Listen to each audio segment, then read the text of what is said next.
Itong video na to ay para sa sino mang gusto na sumunod sa utos ng Diyos. At ito ay ayon din naman sa lead o pagkilos o paggabay, instruction ng Holy Spirit.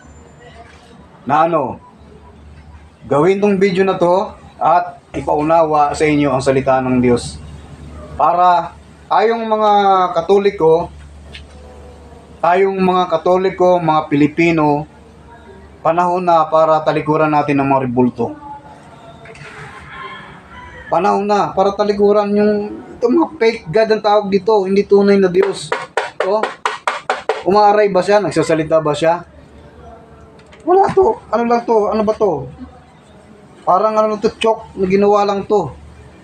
Unang-una yung gumagawa nito noon, ni sculptor, lasinggero, umiihi, baka naduduraan, nasasukahan pa niya to, naiihian pa niya to.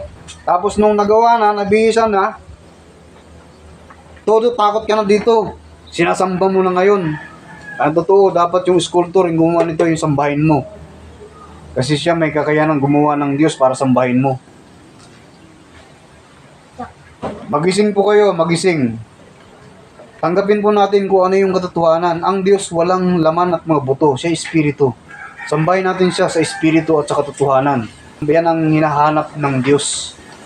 Ayon sa Juan chapter 4 verse 24.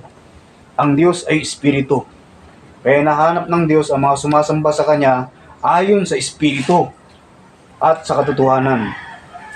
Ito ang katotohanan. Ang Diyos espiritu. Wala siyang laman at buto. Yan ang katotohanan. Yan ang realidad. Kaya dapat sa ganun tayo sumamba sa Kanya, maglingkod sa Kanya. Manalangin sa Kanya na hindi nakikita. Yun ang utos ng Panginoong Jesucristo sa Mateo chapter 6. Sana maintindihan, sana maunawaan nyo. God bless you. God bless all of us. God bless all of us. In the name of Jesus.